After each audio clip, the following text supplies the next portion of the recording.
Good evening. Tonight we are going to share two true story from Reddit platform. Please make sure to like our video and subscribe to our channel, it will help us a lot.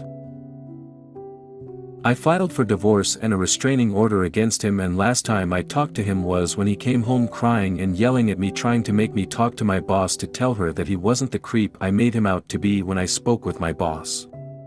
I never saw him again after I refused to help him win her back. A month later his lawyer sent me a letter telling me that my ex-husband had moved to another city and that he terminated the lease on the apartment. I had until the end of February to vacate. I moved back temporarily with my family. I never seen or heard from my ex again. Like I never existed in his life. He signed the divorce papers the second he got them and didn't ask for a trial period. I meant nothing to him. At work everything was back to normal. I rarely saw my boss, but the few times I did she just nodded in acknowledgement with a smile. She didn't know who I was before. She wasn't coming to work as often as she usually did anyway, and she was homesick more often than she did. She usually is a working bee. I was glad she didn't try to take out her revenge on me for what happened. She just ignored the subject and never spoke to me again. I found out that my ex-husband found a new job and apartment in his new city and that he was seeing a therapist. I heard that he was trying to build his life back up because all of our friends and our families knew what kind of a creepy stalker he was now and the reason why we got a divorce, and he couldn't handle the pressure. I heard that he cut contact with many of our mutual friends, those who defended and sided with me. I also found my own place. I put a down payment on a small apartment near my work and my family, and I was finally starting to come out of my shell. Yesterday the divorce was finalized and I finally felt some sort of hope. Some freedom. This chapter is done. I don't know when and where I will find love. I guess I need to start with learning how to trust again before loving and giving myself to someone. I was optimistic. That until my friend sent me a screenshot of my ex-husband's IG. He had blocked me months ago, but yesterday, the day our divorce was finalized, he made a post with his hand hugging a woman's belly. The caption was, "I can't wait to meet you. I will love you like I love your mother, and I will do so until the end of my time." The woman in the picture is my boss. Today I asked around the office and the rumors are that she is in a long-distance relationship with her BF.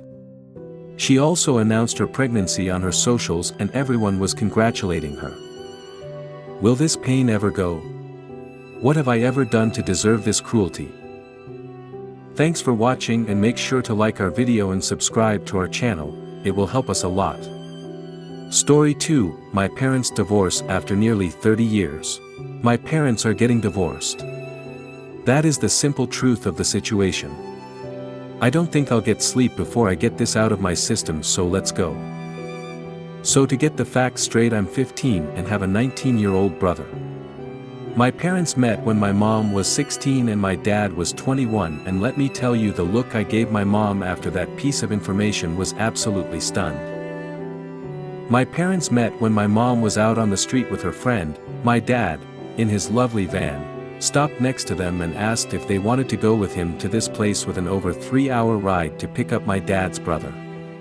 My mom and her friend said damn it and agreed to go with him. He did return them home, but I still find it weird. He also started dating her pretty much immediately after that, and they got married just a bit after she turned 18. Do I find this creepy? Yeah, I do. I just tried to think that times were different and this is a safer country than some, but it still bothers me. So today my parents sat me and my brother down. They said it was serious, but I thought it was going to be about chores or something like that. At first when they said it I thought it was a joke. I will be honest and say our family's sense of humor is quite something, and it might have been. They talked more and more about what was going to happen and my eyes started to burn as I started to get scared.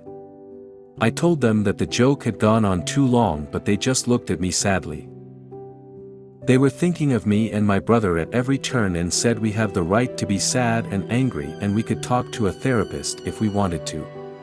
They talked about how lucky they were to have kids like us and how this is for the better and they won't fight anymore. I sat down on the floor and hugged our dogs, fighting tears. We have 2 Havanese dogs whose names mean something roughly like Teddy and Courage, so I'll call them that. Teddy is amazing and he was a huge comfort to me. Our parents tried to get close to us to hug or hold our hands, and I just wanted time to think. I will be honest as I say I always saw their marriage as a fairy tale romance where they love each other endlessly. They said that they have started to fight more and more and they see that they cannot change one another and this is the right way, and I don't know. It feels like they have fought forever, but my brother remembers when they didn't. Courage is a mama's boy, and as I wanted to be a bit farther from my mom, my dad too, in that moment I was more with Teddy. I did cry and I am still on the edge. I feel dumb for not seeing the signs, and just the blow of the sudden divorce was a lot. I never expected this and it will take me time to get used to this, so I might go to the therapist my mom recommended.